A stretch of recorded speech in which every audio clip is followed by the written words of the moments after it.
Ce lundi, j'évoque le mot saint. Oui, saint avec une auréole. Pas saint avec une aréole. Aujourd'hui, on ne sait plus à quel saint se vouer. Saint-Nicolas? Ou à quelle sainte. Santa Claus? Oui, si Santo a donné saint au masculin, Santa, c'est féminin, les Américains. Et le féminin, ça cause, hein. D'où l'expression Santa Claus toujours, tu m'intéresses. mais le plus important, c'est qu'au pluriel, Santa, Ça fait santé. Last Christmas, I gave you my heart, but the very next day, you gave it away. techniquement, saint, ça vient de sancto. Oui, le C est tombé, car sa position interconsonantique latine, c'est une très mauvaise position. C'est un peu comme celle d'un artiste, d'un restaurateur ou d'un coiffeur entre deux confinements. Eh ben, ça tombe à l'eau.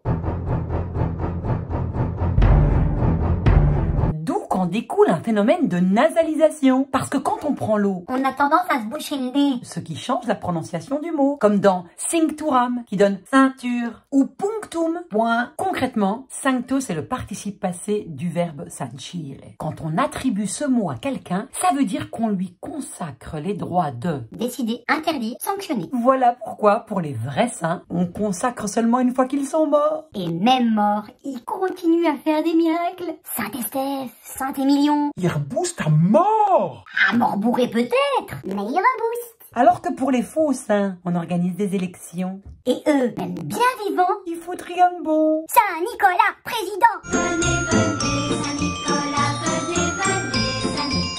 Et ce qui différencie le vrai saint du faux saint aussi, c'est la croix. Et la croix, tu crois que c'est quoi? Mais pas celle-là, la croix catholique, j'allais le dire. Un saint, c'est un vrai gentil et il porte une croix. C'est pas juste une santa qui cause pour vendre du Coca-Cola. Non, il porte une croix. Ce signe que notre culture a longtemps choisi pour signifier la bonté d'âme. C'est comme ça sert à rien de s'emballer. Parce que l'histoire, on la refait quand même pas. C'est l'histoire de la vie.